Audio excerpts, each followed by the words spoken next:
Bienvenidos a aquellos que no habían estado aquí antes a la Fundación para los Derechos Humanos en Cuba.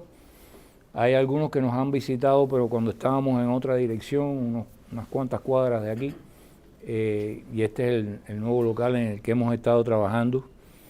Para nosotros realmente es una felicidad tener esta mañana compartiendo con figuras que hemos estado viendo en la televisión, en actos de heroísmo, enfrentándose a la policía en San Isidro, en la prensa independiente, resistiendo las presiones, la prisión, las detenciones arbitrarias.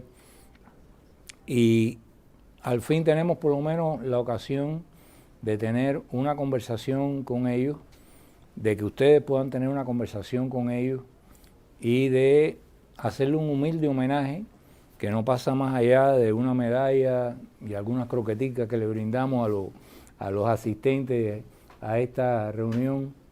Y quisiera comenzar por pedirle a nuestro presidente, el señor Tony Costa, que les dé la bienvenida y inmediatamente después pasamos propiamente a lo que es la ceremonia, que va a ser muy sencilla, pero no menos sentida.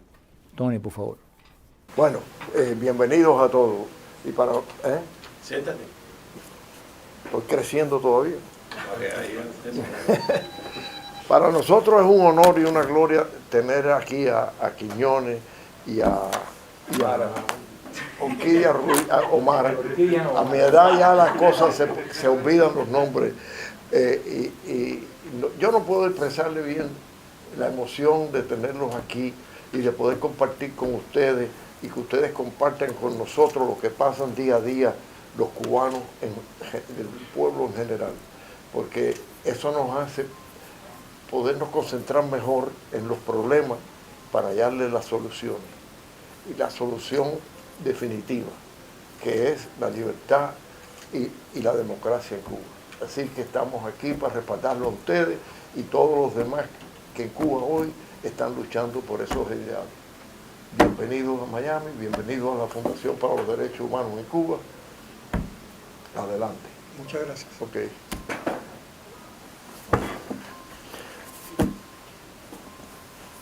Yo quisiera decir un detalle sobre el caso de Omar. Nosotros habíamos hecho el anuncio ya de quiénes eran los que habían sido premiados con el galardón Calixto García, cuando se dieron la resistencia que montó el movimiento San Isidro ahí en 955 Dama, en Centro Habana. Y no quiero emocionarme. Viendo los videos, realmente nos tocó el corazón los gestos del grupo entero, de algunas de las personas del grupo. Aquí tenemos la suerte de tener hoy también a Anameli. Casualmente Anameli, como todos ustedes saben, Anameli y Omara son mencionadas en Patria y Vida, ese nuevo himno nacional por la libertad, precisamente surgido a partir de aquellos hechos a partir de los cuales comenzó a crecer esta insumisión nacional que culminó el 11 de julio. No empezó el 27N, empezó cuando la policía intervino el 26 de noviembre el local del movimiento San Isidro. Y ahí vimos a una Omara que se enfrentó a la policía a la cara, directamente. Y de ahí nos vino la idea de que, bueno, señores, hemos establecido este premio, se lo hemos ya otorgado públicamente a una cantidad de personas nacionales y extranjeras, pero debemos establecer una medalla especial. Los otros premios eran Calixto García a la libertad y este es el premio Calixto García al valor, y otorgárselo a Omar. En Washington ella estuvo, aprovechamos que había venido un parlamentario lituano, Zingeris, que ha sido muy solidario con la causa de Cuba, y aprovechamos para hacer un pequeño evento en la embajada lituana en Washington, en la que participó este parlamentario, Zingeris, otros parlamentarios lituanos que estaban allí de visita, y llevamos a Omar. Tuvimos la suerte de que también ese día nos acompañó Mara Tekash, la que había sido embajadora de Estados Unidos en Cuba y hoy está al frente del Departamento de Cuba en el Departamento de Estado que quiso compartir con Omara, a quien conocía, por supuesto, de La Habana. Entonces, ese es un poco el background de este, repito, pequeño, humilde, pero sentido homenaje que hoy hacemos a estas dos figuras. En Roberto estuvimos pendientes de él todo el tiempo, a través de la familia, tratando de apoyar en lo que pudiéramos, y siempre nos llamó la atención de estas dos personas algo que yo distingo en el movimiento opositor. No es un problema de ser opositor, no es un problema solo de tener una ideología en contra del sistema dictatorial que prevalece totalitario en Cuba, es ser una persona decente. Y hay gente que llega a la oposición por ideología y hay gente que llega a la oposición por ser personas decentes. Y hoy estamos homenajeando a dos opositores que son eminentemente personas decentes y eso me llena de satisfacción. Entonces, sin más, yo quisiera pasar la palabra a Maite para que conduzca esto. No vi a Ana Meli, que también está aquí. Bueno, no tiene la medalla, pero si se quiere sentar aquí, la sentamos aquí para que salga. Ven acá, ven para acá. La mambisa. Ven para acá. Pues no te vi, de pronto me pasaste así por aquí, dije, ¿dónde salió? Adelante. Okay. Hoy te doy croqueta, dentro de un mes te mando una medalla. Bueno, adelante. Bueno, muchísimas gracias a todos por estar aquí esta mañana. La Fundación para los Derechos Humanos en Cuba les agradece su presencia. Yo generalmente, me decía Tony Costa, pero vas a leer, hay momentos en los que es preciso que no se olvide nada. Y he escrito algo que merece la pena que todos precisemos, y es sobre el valor. Juan Antonio decía que son dos opositores, dos personas decentes, también son dos personas muy valientes. Y el valor es una de las cualidades que más se admira en el mundo, porque cuando alguien hace un acto de valor, pues eso resuena en el mundo, ¿no? Como un evento muy bonito. Pero cuando se hace un acto de valor en medio de una dictadura, el valor y la admiración se multiplica. Y ese es el caso de Omara Ruiz Urquiola y Roberto de Jesús Quiñones Aces. Son seres humanos que, a distinción de otros seres humanos, porque no todos estamos dispuestos a hacerlo, han sacrificado su vida, han sacrificado su profesión, su tranquilidad, han sacrificado la tranquilidad de su familia, su bienestar, su integridad física, y han enfrentado sencillamente a eso, una dictadura que ustedes saben que es lo más cruel que uno puede enfrentar. Pero además de hacerlo, han puesto en alto y le han contado al mundo cuál es el verdadero carácter criminal de la dictadura de los Castro. Entonces eso merece nuestra admiración y que no se nos olvide nunca, sobre todo a nosotros que somos comunicadores, esa verdad cuando vamos a hablar, cuando vamos a referirnos a los opositores. Y sobre todo el caso de Omara Isabel Ruiz Urquiola y de Roberto de Jesús Quiñones Aces. Estamos entregando esta orden general Calixto García que reconoce el valor de aquellas personas que han enfrentado de manera directa a dictaduras o que han tenido alguna disposición en el mundo para denunciar los caracteres criminales de las dictaduras. Esta condecoración, como decía Juan Antonio, ha sido concedida en el pasado a admirables personalidades como el expreso político Silverio Portal Contreras, la activista venezolana María Corina Machado y también la activista por los derechos de la mujer Lisandra Orraca. Este reconocimiento se otorga a Omara Isabel Ruiz Urquiola y a Roberto de Jesús Quiñones Aces por su valentía y su constancia.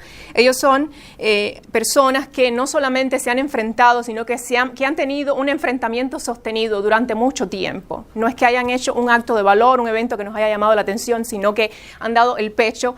Roberto de Jesús sufrió cárcel. Omara Isabel Ruiz Urquiola se ha enfrentado a la dictadura, no solamente durante la huelga del movimiento San Isidro, aunque tuvo mucha exposición, y Juan Antonio decía, no me quiero emocionar. Yo les quiero decir que probablemente una de las pocas veces que me he emocionado frente a cámara cuando he estado en vivo es cuando vi el arresto violento que sufrió Omara, en el que un oficial al mando del régimen castrista pues le laceró mucho más, le ocasionó mucho más una heridas en las lesiones que ella tiene, porque sabemos que es una mujer que padece cáncer, una sobreviviente de cáncer. Entonces eso ha sido sumamente impactante para mí como ser humano, impactante para mí también como defensora de los derechos y las libertades del pueblo cubano y de todas las libertades del mundo.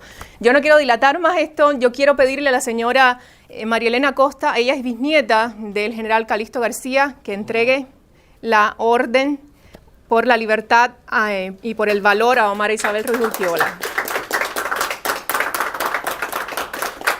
Es un orgullo darte esta. Y aunque no es Calixto García, la sangre la lleva en la venas. Seguro, seguro. Muchísimas gracias. Muchas gracias y estamos muy orgullosos y agradecidos por todo lo que hacen por nuestro pueblo.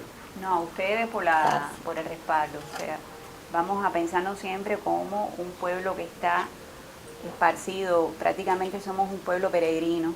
Entonces, en función de eso también, cualquier reconocimiento es un reconocimiento a los lazos que han permanecido entre nosotros, los de adentro y los que no están dentro de Cuba, a lo largo de 62 años. O sea, cómo existimos como comunidad a pesar de todo lo que tenemos en contra. Prevalecemos como comunidad, seguimos existiendo como comunidad. Muchísimas gracias.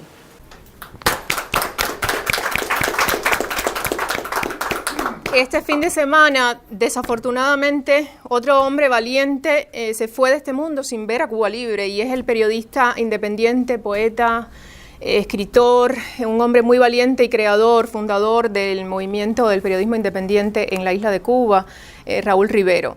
Y hoy estamos reconociendo a otro hombre también que realiza el ejercicio, el oficio del periodismo independiente para el sitio de noticias Cubanet, Roberto Jesús Quiñones Aces, y que eso, sencillamente contar la verdad, decir la verdad al mundo, le ocasionó que sufriera cárcel, que fuera condenado de manera injusta. Entonces su valentía, la forma en que llevó ese tiempo en la cárcel, que no claudicó en ningún momento, la forma en que lo ha sostenido, esa valentía durante todo este tiempo después de abandonar la prisión, es algo que merece un reconocimiento tremendo. Y es un honor tenerlo, Roberto Jesús, y hace entrega precisamente de su condecoración otro periodista independiente, también fundador del periodismo independiente en la isla de Cuba, y que además sufrió cárcel también precisamente por hacerlo, el periodista Rolando Cartaya.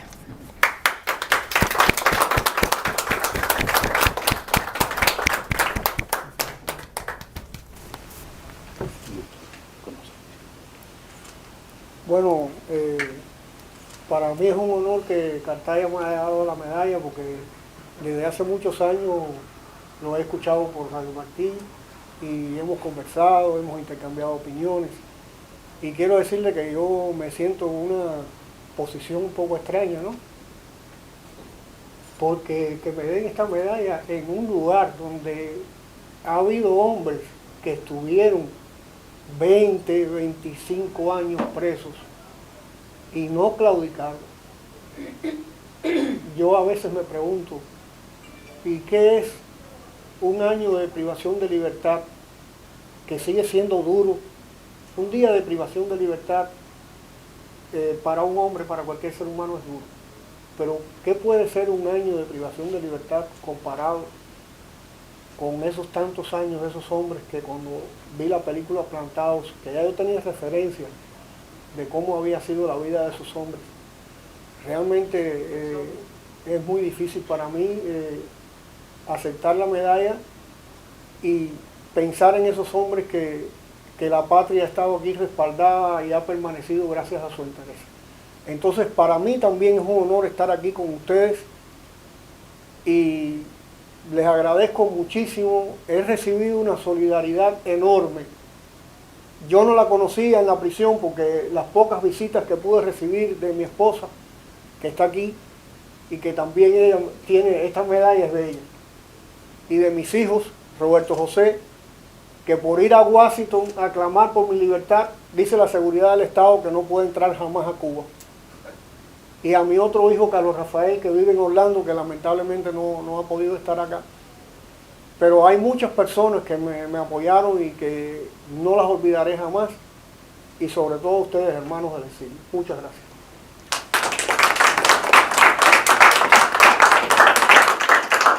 No tienes que preocuparte porque le hayan dicho eso a tu hijo, porque yo creo que los que hablaron van a callar para siempre. Ojalá y que sea pronto. Así que espero que no sea una sentencia final. Bueno, gracias a todos. Los que quieran realizar preguntas a Roberto Jesús y a Omar pueden hacerlo, y a Ana Meli también, por supuesto.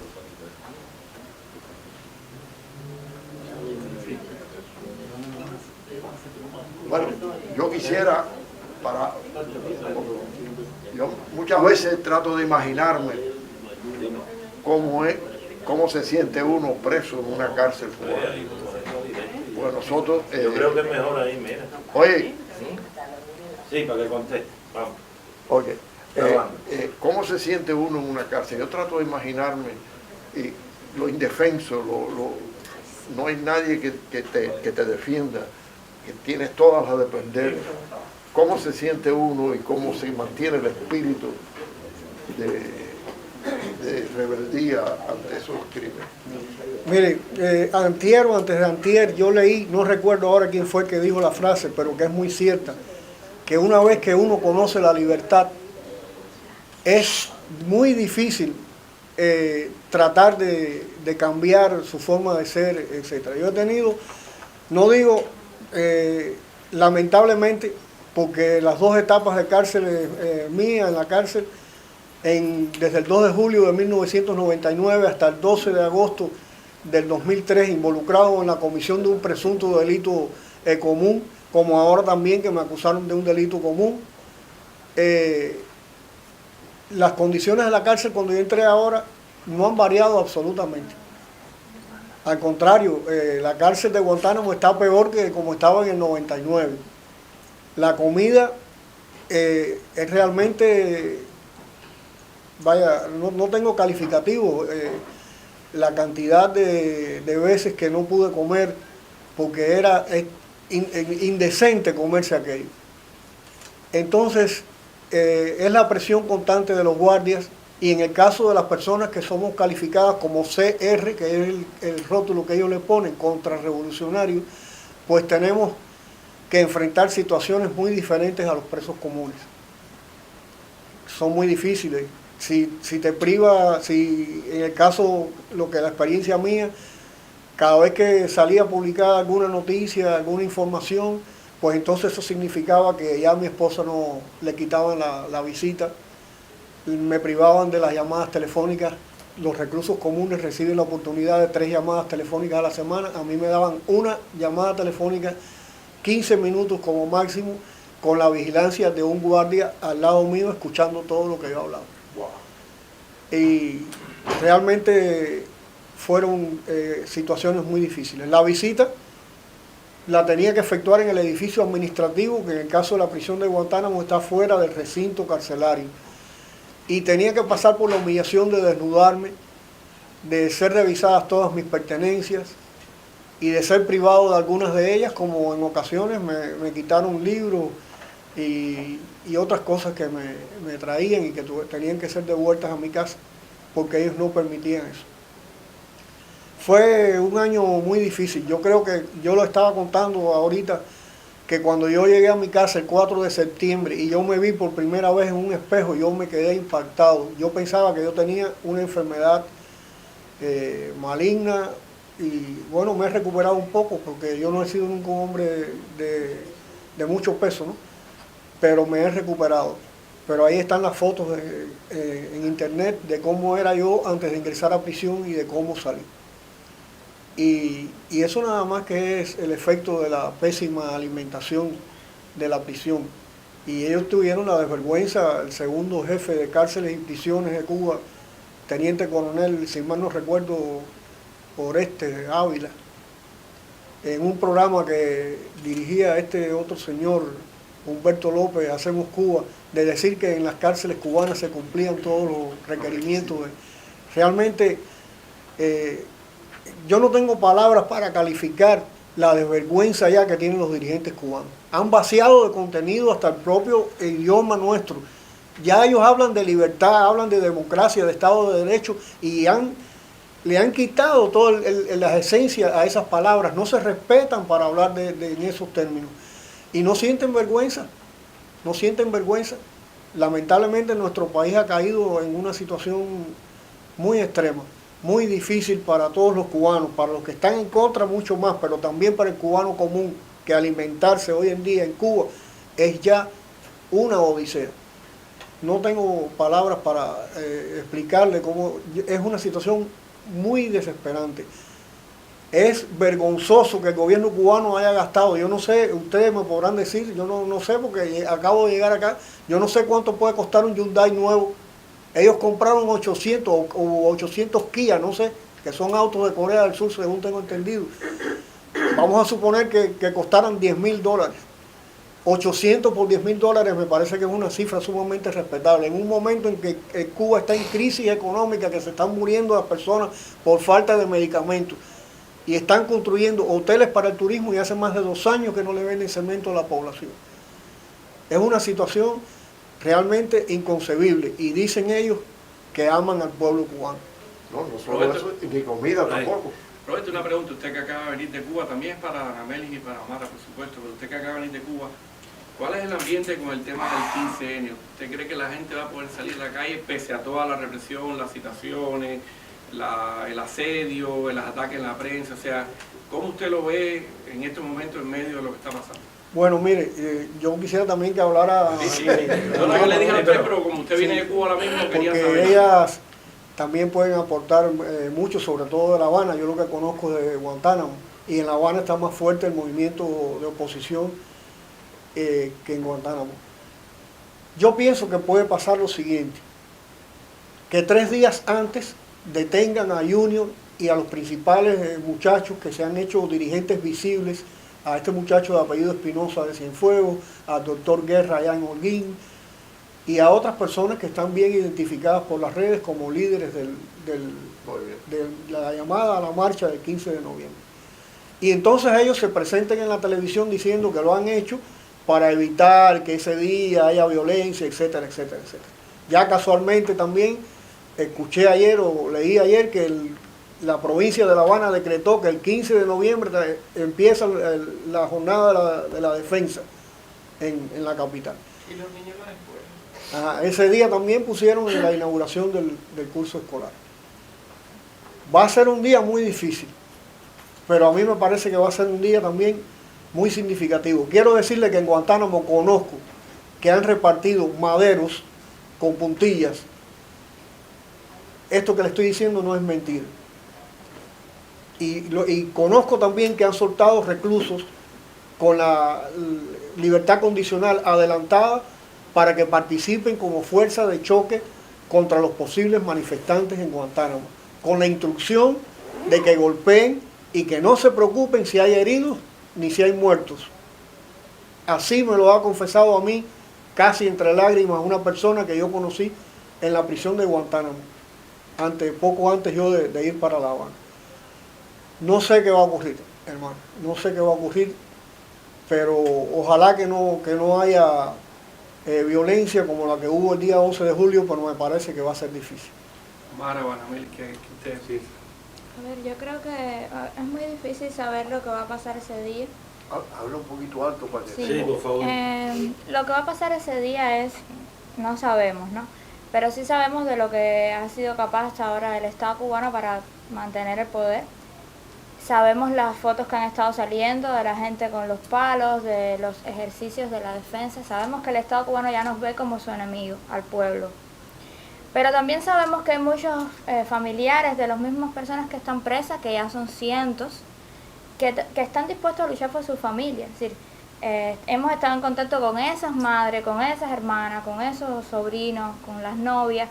Y yo sí creo que esas personas van a salir. Es decir, no es solo los que organizan Archipiélago, no son solo esos muchachos que ya estuvieron también detenidos después del 11 de julio y que están dispuestos a luchar por los que se quedaron adentro, sino también esas familias, ¿no? Y las personas que están viendo a sus vecinos, algunos de sus vecinos, arremeter contra la gente o prepararse para arremeter contra la gente. Entonces, va a ser un camino más largo de lo que pensamos. Por supuesto que el 15 no va a ser una fecha definitiva para nosotros. Tampoco podemos como arrojar la esperanza a un solo día.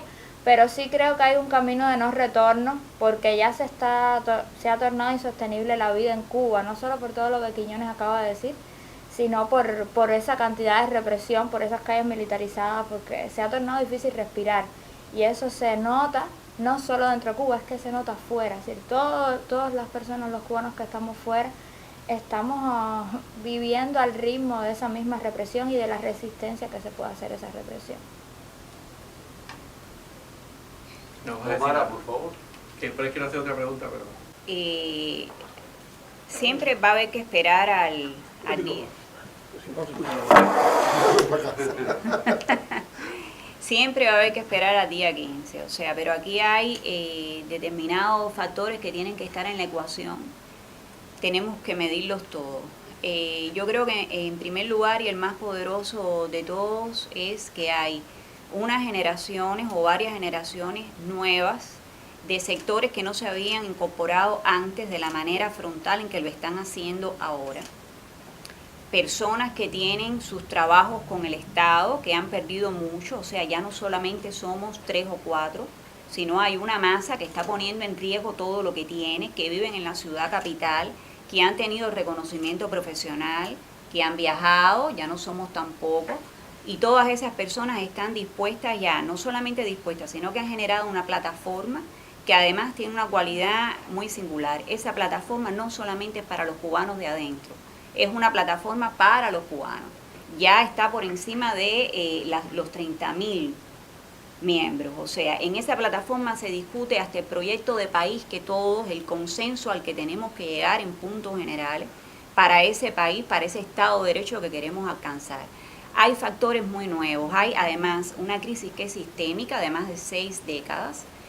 Es como el cáncer, cuando es sistémico, puede hacer colonia en cualquier lugar del cuerpo, sencillamente ya está en el torrente sanguíneo y eso es lo que pasa con esa situación revolucionaria que hay creada en Cuba. O sea, los nuevos que se incorporan, una situación que viene de atrás y que, como decía Nameli, no tiene punto de retorno. Y además de eso, es muy importante, el pueblo de Cuba ya salió a la calle el día 11 y nadie lo mandó. Y salió en toda Cuba. De hecho, empezó por un pueblo que no tiene costa, que es San Antonio de los Baños. No salió para irse del país, no salió para tomar la lancha de Regla ni de la de Casablanca.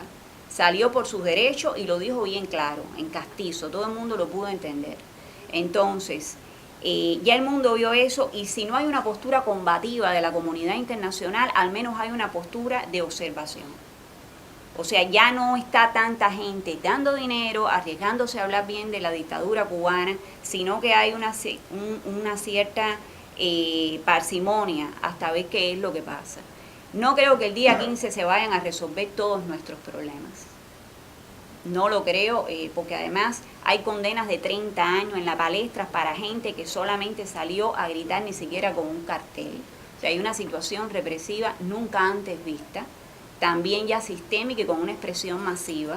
Entonces yo creo que sí hay que seguir respaldando a todos estos muchachos nuevos, esta masa diversa, profesional, obrera, negra, blanca, como es Cuba, en varias provincias, o sea, Santa Clara, Camagüey se han incorporado de una manera importante, ya no solo estamos pensando en La Habana como foco, Santiago de Cuba increíblemente es lo que luce más apagado, sin embargo vimos la manifestación de Palma Soriano el día 11, después de San Antonio fue Palma Soriano y le pararon los pies a Ramiro Valdés, no hubo miedo con Ramiro Valdés. Entonces esta es una situación que está en desarrollo, está en curso.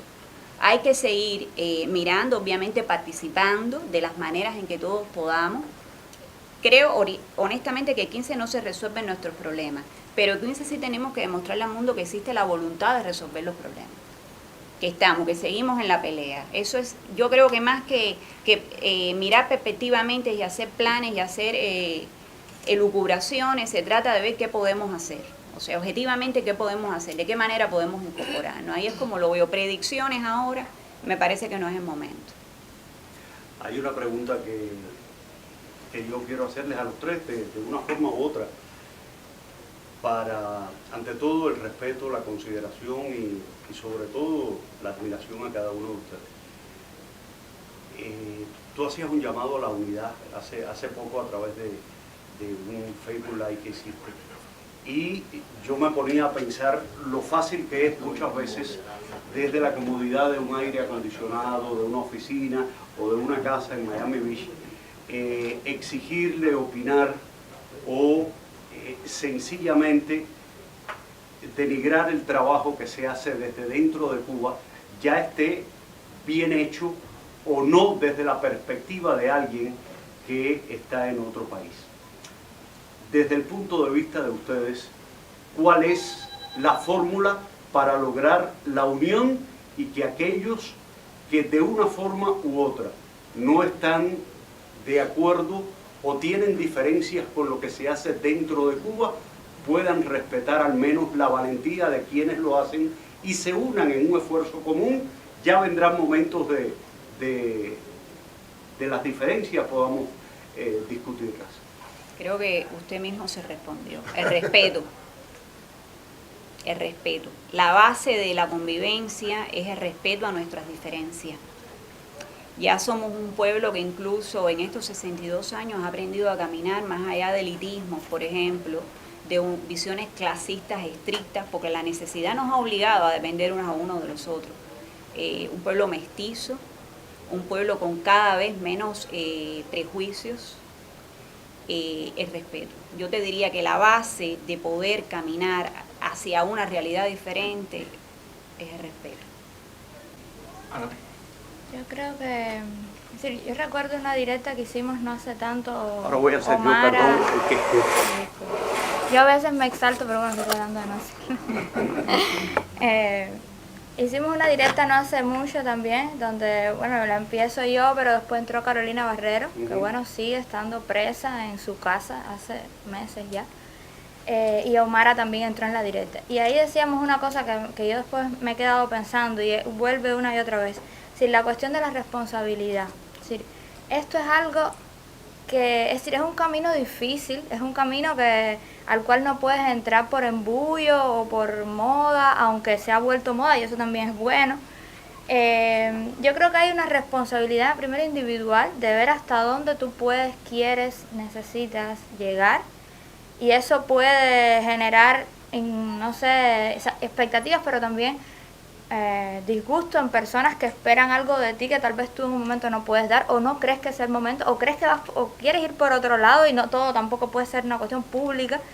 Entonces es una cuestión de responsabilidad individual, grupal. La colectividad se genera, también se construye, no es algo que es natural, no es algo que tú naces con ella. Y nosotros hemos vivido muchas décadas de deconstrucción de esa colectividad, de lo que es la ciudadanía, del sentido de lo público, del civismo, y ahora estamos aprendiendo a construirlo de nuevo. Entonces hay una cuestión de responsabilidad que es la base también, junto al respeto, y de ahí es que se construye también la solidaridad. Es decir, ¿cómo tú llegas a la solidaridad? ¿Cómo tú llegas a la empatía? Bueno, a partir de tu responsabilidad y además de ver que hay otras personas que no son iguales a ti, y que la pluralidad es necesaria dentro de la unidad. Es decir, no es una cuestión de construir unidad por unidad y unidad, porque eso también lo hemos tenido desde la revolución, es decir, ese camino estándar, ¿no? Yo creo que lo que hemos estado viendo es justamente la aparición, la emergencia de la pluralidad. El Movimiento San Isidro, yo creo que su ganancia mayor, lo mismo si sigue para siempre como si mañana termina, es la pluralidad. Es decir, ¿quién le habla, quién acompaña a esas personas de los barrios, a esos negros que no saben hablar desde la perspectiva de alguien que se cree que sabe hablar, ¿no? Es decir, el 11 de julio de alguna manera nace de todo ese camino. Y yo creo que lo que más nos enseña el 11 de julio, además de nuevo, de la represión extrema del Estado cubano frente a su pueblo, es cómo es decir, lo mismo está Virgilio Mantilla, que posiblemente sigue estando en huelga, muriendo, que es opositor, que es negro, que es una persona no tan visible como Luis Manuel Otero, que sí es visible, pero o que Junior García, que estuvo detenido, o una persona puede ser intelectual. Es decir, nos ha igualado, la represión nos ha igualado. Entonces, esa pluralidad y esa cosa de estar igual desamparados frente a un Estado totalitario es lo que nos tiene que llamar a capítulo para asumir nuestra responsabilidad y para saber que somos un pueblo diverso, pero eso no es una desventaja, esa es nuestra fortaleza. ¿Es cierto que el régimen le ha propuesto a Luis Manuel la libertad a cambio de que abandone el país? Sí, a Luis Manuel y a Michael. Bueno, a muchos más. A muchos más, por supuesto. ¿Qué han dicho ellos? ¿Qué dicen ellos? Que no se van definitivo de Cuba, que para ellos no es la salida definitiva no es una opción para ellos. Es decir, ellos son libres, ellos se sienten libres aunque estén presos, y son libres para cualquier cosa, incluso para salir si lo decidieran, a continuar su carrera, a hacer un disco, a estar en los Grammy, pero ese chantaje de salida definitiva como si fuera un fatum y la única opción a su libertad, no. Carlos Quintela tiene, por favor. Este sí sabe, conoce bien la situación en Oriente. En Santiago de Cuba. Indiscutiblemente, un régimen tan sofisticado en represión como el régimen cubano y con pensantes del Partido Comunista que son miles, ¿okay? Ellos están pensando también igual que la sociedad civil cubana está pensando. Las manifestaciones siempre van a traer, ¿okay?, un miedo terrible dentro de los comunistas, al igual que la verdad informativa. Esas son las dos cosas que ellos le tienen miedo. Pero la cuestión es la siguiente, ¿ok? Ellos van a hacer cambios para no cambiar. Si me explico, van a hacer cambios para no cambiar. Dentro de toda esta cuestión que se está sucediendo en Cuba y toda esta efervescencia que está sucediendo en Cuba, el bloque de los dirigentes militares, miembros de seguridad del Estado, está fuertemente consolidado o se ve cierto tipo de cracking, de resquebramiento, porque una de las situaciones que pasan en todos estos sistemas comunistas es que cuando hacen los cambios para no cambiar, viene un resquebramiento en el poder y una sección toma el poder, ¿ok?, liderando la población. ¿Existe eso? ¿Se ve eso? Bueno, yo no, como no soy miembro de esa cúpula, no podría decirle, pero yo percibo que no hay esa unidad monolítica tampoco. No existe. Yo pienso que hay discrepancias y de lo poco que trasciende, en ocasiones se concluye que es así como le estoy diciendo. Lo que sí le puedo asegurar es que mi lectura del 11 de julio me dice que no fue hasta que el señor Díaz-Canel llamó a reprimir al pueblo que esos militantes del partido salieron a reprimir al pueblo. Y eso es muy interesante, porque todo sigue marcando la pauta de que hasta estas personas vinculadas al oficialismo actúan por mandato superior. Es como si fueran autómatas. Entonces, eso es muy interesante, porque la sublevación, sobre todo la que mencionaba Omar, en Santiago, cuando fue este señor, yo me quedé impactado, porque yo vi eso como 7 días después, porque allá cortaron las comunicaciones. Incluso cuando yo fui a cubrir o quería salir a cubrir las protestas en Guantánamo, ya se había acabado. Un amigo me dijo, ni venga porque ya se llevaron a todo el mundo ya. Fueron alrededor en Guantánamo de 120 personas. Las protestas más grandes en Guantánamo fueron en Baracoa al día siguiente y creo que 5 o 6 días después. Pero ya cuando yo iba a salir ya se había terminado la protesta. Vinieron las tropas élites estas y empezaron a dar golpes y detuvieron. Hay una persona que está detenido, el hermano de Niober García Fournier, que le están pidiendo 7 años porque dijo la frase que yo no la voy a repetir porque me disculpan, pero yo también creo que hay límites que los seres humanos debemos, yo no soy partícipe de repetir malas palabras ni de denigrar a otro ser humano, no quiero que eso se adueñe de mí. Bueno, pero la frase que la conocemos, ¿cuál es? Por decir esa frase le están pidiendo nada más y nada menos que 5 años de privación de libertad, lo cual es un abuso absoluto y demuestra ¿qué respeto tiene el Estado cubano o la dictadura cubana por la dignidad de los seres humanos? Cuando le han pedido, creo que hasta 23 años no sea un manifestante. Y no podemos obviar tampoco que muchos de los actos vandálicos que se cometieron, que además son propios de todas las explosiones estas públicas, cuando se hace una protesta de esta naturaleza, pueden haber sido inducidos por la seguridad del Estado.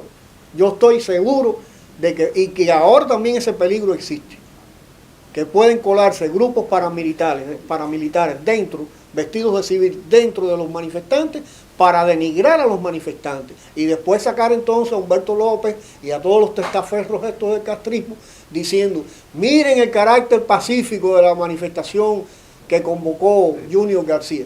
Eso es un peligro que se corre. Pero bueno, la lucha tiene que continuar. Yo no sé de qué forma, yo lo que sí pienso es que todos los cubanos debemos unirnos. Y yo pienso que cada acontecimiento nos va a ir dando una enseñanza de qué hicimos mal, qué debió hacerse mejor, pero de lo que sí estoy convencido es de que ese sistema no tiene absolutamente ningún futuro, no lo tiene, no lo tiene. Hay un poema que ahora no recuerdo de memoria, pero que a mí me gusta citar mucho, de Nicanor Parra, que dice más o menos así, dentro de la jaula todo el alimento está asegurado, fuera de la jaula hay enormes extensiones de libertad. El hombre es por vocación absolutamente libre, además eso es un regalo de Dios, eso no es un regalo del castrismo ni del capitalismo, ni nada, eso es un regalo de Dios. Somos libres y esa libertad hay que respetarla, y cuando no nos la respetan, pues hay que tratar de ganarla por nuestros propios medios. Una pregunta, por favor. A mí me llama la atención que el 11 de julio se votó, diría que decenas de cientos de miles de personas fueron a la calle. Sin embargo, no se destacaron líderes específicos. Era espontáneo, era combustión espontánea. Si arrestan a los líderes que se han estado ocupando de promover esto ahora para el día 15, yo no veo, y si la gente quiere salir por espontaneidad. A ver, sí hubo líderes. El 11 de julio fue algo espontáneo, pero en la medida en que eso fue ocurriendo en las ciudades, sí aparecieron personas que dijeron, por esta calle sí, por esta no, no tires piedra porque eso no nos caracteriza.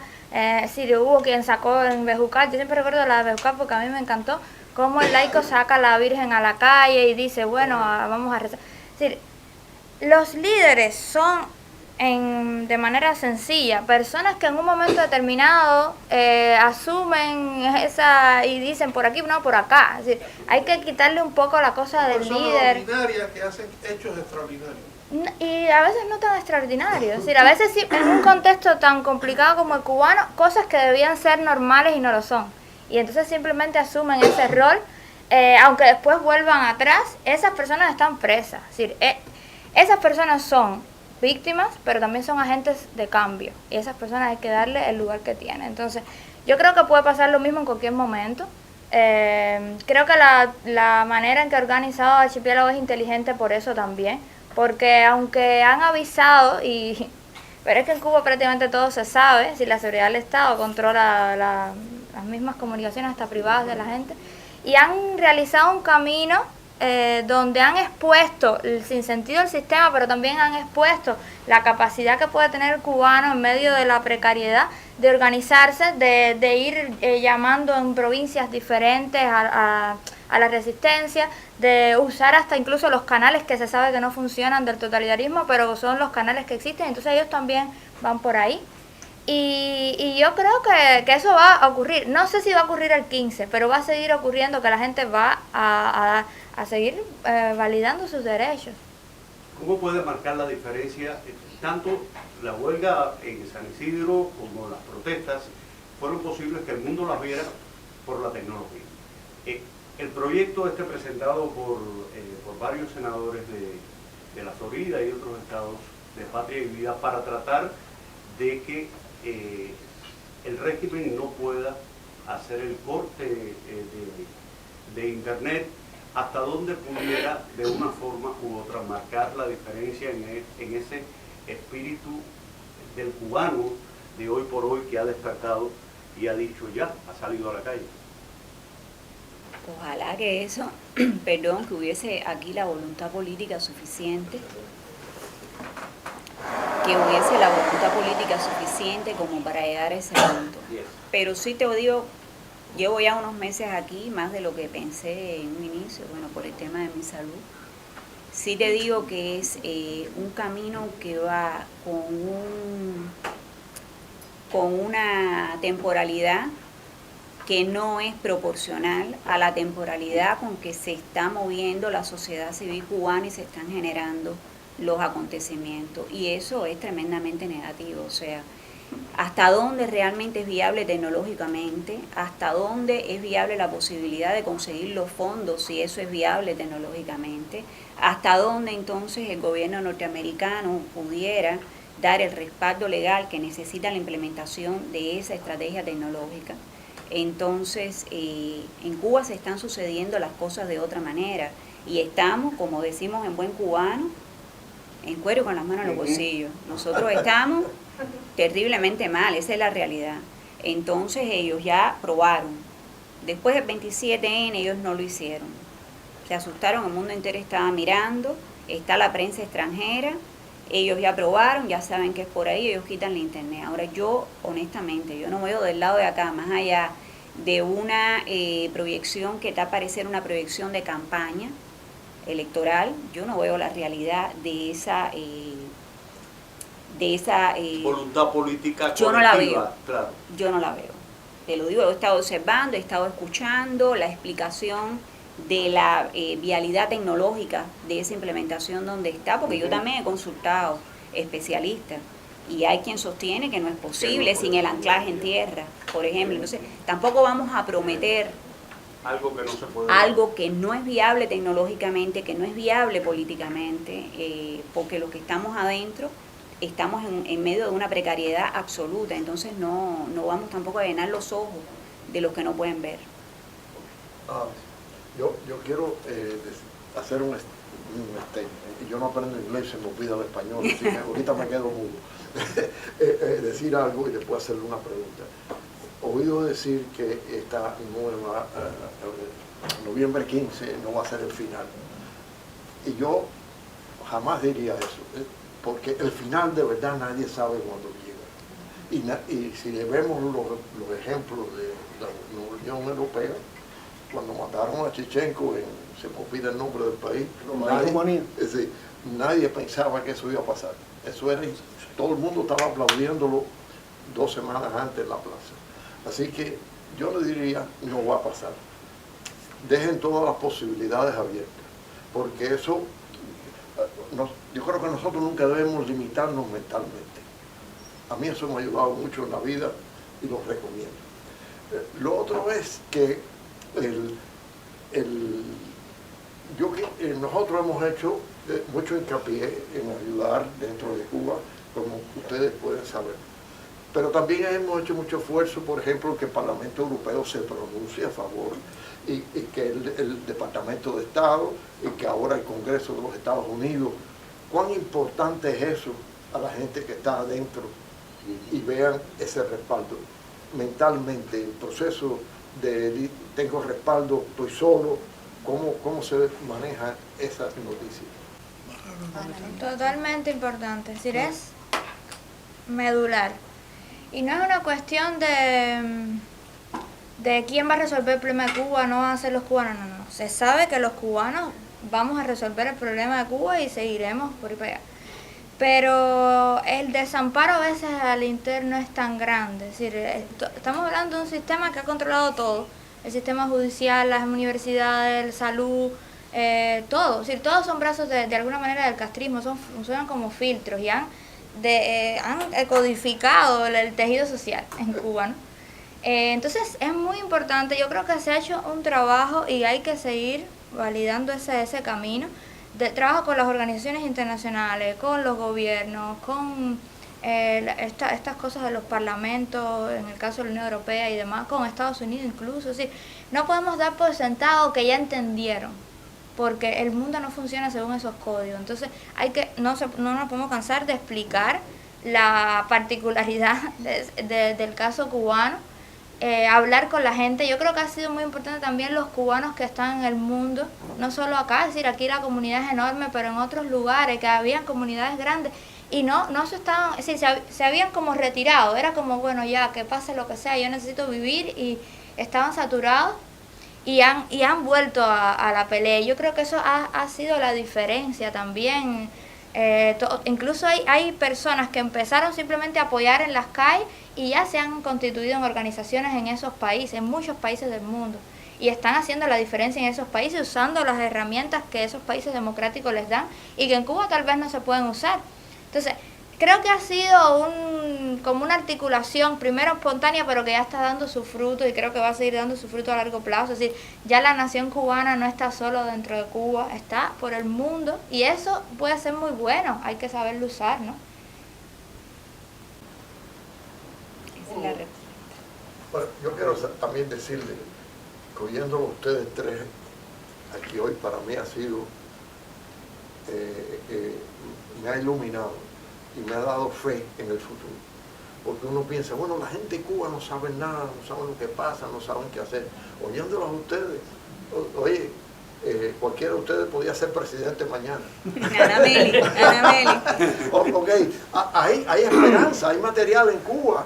No todos los inteligentes salimos, no. Bueno. No, perdone que me hayan incluido. El pueblo de Cuba sí está muy forzado, como haya sido, tiene un nivel de educación que le permite, yo creo, enfrentar la situación con éxito, ¿verdad? Y eso es todo lo que tengo que decir. Así que...